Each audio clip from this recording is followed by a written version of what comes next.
Здравствуйте, дорогие друзья! Я рада вас приветствовать на моем канале. Сегодня в данном видео я готовлю легендарный баварский торт Агнес Бернауэр. Торт, который готовится без муки, без глютена. Торт с удивительно нежным и вкусным сочетанием кофе и миндаля. Торт будем готовить самый быстрый, который всегда получается, и на его приготовление уйдет не более 1 часа моего личного времени. Торт получается очень благородным во вкусе. Сейчас разделяю 5 яиц на желтки и белки. Яйца здесь комнатной температуры, весом каждое яйцо примерно по 50 грамм без скорлупы. 350 миллилитров молока довожу до кипения. 150 грамм сахара, 8 грамм ванильного сахара, 35 грамм кукурузного крахмала и 2 столовые ложки растворимого кофе, 2 столовые ложки с горкой.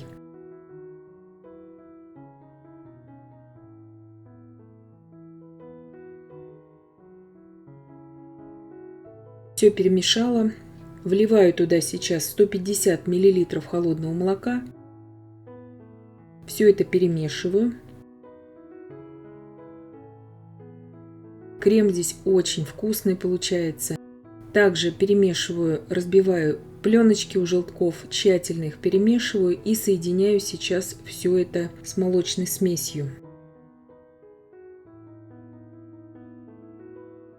Все это опять же перемешиваю и идем на плиту сейчас уваривать этот крем. В горячее молоко сейчас я тонкой струйкой при непрерывном помешивании вливаю всю кофейную смесь. На умеренном огне, теперь в кастрюле с толстым дном, при непрерывном помешивании я довожу эту смесь до кипения.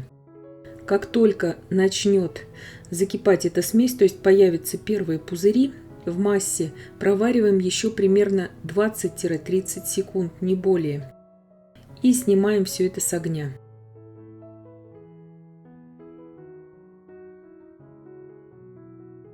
Заварная основа готова. Переливаю ее сейчас в ту емкость, где она у меня будет остывать до комнатной температуры, ни в коем случае не до холодного состояния.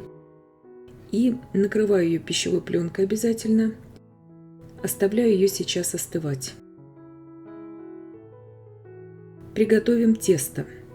5 белков, от средних яиц щепотка соли, 8 грамм ванильного сахара.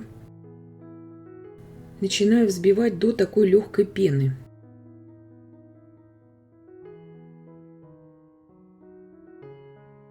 Добавляю туда 15 грамм кукурузного крахмала.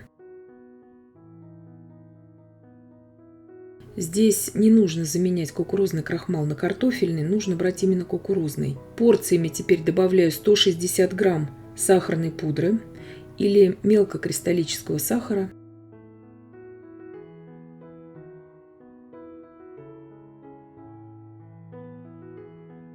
Теперь взбиваю меренгу примерно около 5 минут, может быть 7 минут, все зависит от вашего миксера. Я взбивала около 5 минут. У меня миксер здесь не мощный, примерно около 300 Вт у него мощность. Здесь 160 грамм молотого миндаля.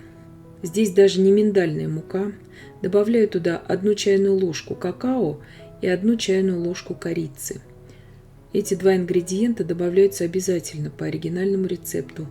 Какао здесь и корица дают такое нежное, приятное послевкусие. То есть это не воспринимается как торт с корицей, какой-то торт со специями. Ни в коем случае. Только такая легкая, очень ненавязчивая нотка. И именно при послевкусии будет от этого торта, от какао и от корицы. Теперь в несколько приемов я вмешиваю всю сухую смесь в белковую массу круговыми движениями, чтобы не осадить белковую массу. Духовка у меня уже разогрета на 175 градусов Цельсия. Выпекать буду на режиме верх-низ без конвекции. Я застелила еще пергамент силиконовым ковриком. Так удобнее всегда выпекать меренговые коржи, потому что зачастую пергамент прилипает к таким коржам. Если же у вас нет силиконового коврика и в качестве вашего пергамента вы не уверены, лучше его промазать очень небольшим количеством растительного масла без запаха, чтобы корж у вас уже хорошо отходил от пергамента.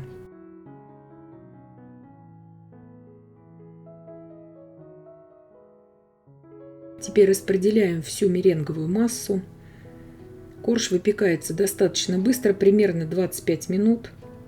Обязательно разравниваю его также шпателем и убираю выпекаться.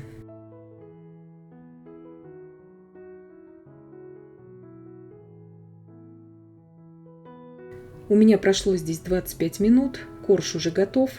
Необыкновенно ароматный корж получается. Сразу же, вот это очень важно, еще в горячем виде я извлекаю корж из противня и сразу же снимаю с него и бумагу для выпечки, и силиконовый коврик. Вот это очень важно. Он еще мягкий, этот корж.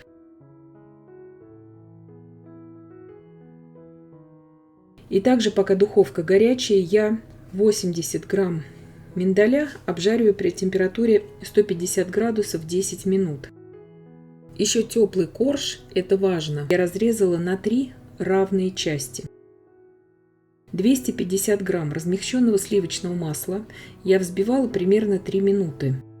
Добавляю туда примерно по 2 столовые ложки заварную основу, остывшую именно до комнатной температуры. Это очень важный момент. Здесь и масло, и заварная основа должны быть не холодными, то есть не менее 25-27 градусов Цельсия. Вот это очень важно, чтобы крем у вас сразу получился, чтобы он соединился. Торт этот необыкновенно вкусный получается. Он очень быстро готовится, его можно собрать и уже буквально через пару часов уже подавать на стол. Постоит немного в холодильнике, стабилизируется. На следующий день он становится еще вкуснее, этот торт. Крем готов. Такая пышная масса получается. Начинаю сборку торта. Противень, на котором я выпекала, 32 на 42 сантиметра. Коржи получаются примерно по 13 сантиметров в ширину и где-то по 30 сантиметров в длину, потому что с боков я обрезочки отрезала от них. Крем я сейчас визуально разделила на 4 равные части. 3 части крема я использую для прослаивания коржей, и 4-ю часть я использовала для украшения данного торта. Если же вы не хотите делать вот такие завитки из крема, значит разделите крем на 3 равные части и просто можете прослоить этот торт и сверху также посыпать миндальными лепестками.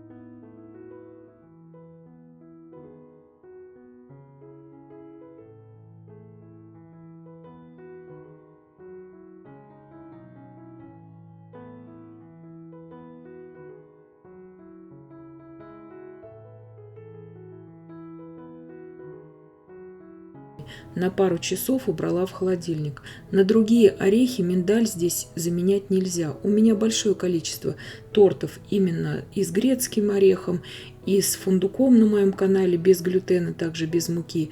Но этот торт, он именно миндальный торт, вот Агнес Бернауэр. Агнес Бернауэр это была молодая женщина, где-то 25 лет ей было максимум.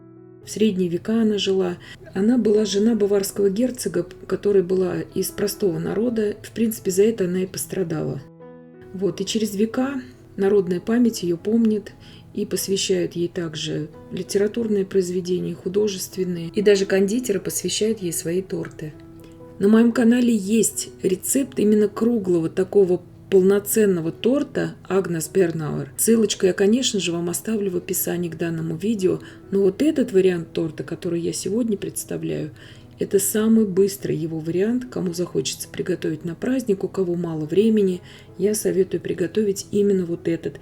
И также для новичков, кто просто боится браться за какие-то сложные торты. И вы приготовите себе легендарный шедевр, буквально не потратив более часа своего личного времени. Насадка здесь у меня открытая звездочка 8 мм в диаметре. Здесь, в принципе, можно и не украшать так этот торт, но обычно украшается завитками. Вы можете также его оставить при комнатной температуре, чтобы он у вас лучше нарезался. Очень красиво, очень достойно его можно подать вот в таком виде, украсить. Он украшается совсем не затейливо, но смотрится очень красиво, очень благородно. Разрезаю сразу после холодильника. И вот такой разрез из 3 коржей у нас получается. В принципе, вы можете здесь слой крема делать побольше, просто я здесь добавила на украшение этот крем. Вы же можете прослоить между коржами более таким уже большим слоем крема. И я надеюсь, что видео было полезным и познавательным. Подписывайтесь на мой канал, ставьте лайки, пишите комментарии. Я всем желаю больших успехов и до встречи в новых видео.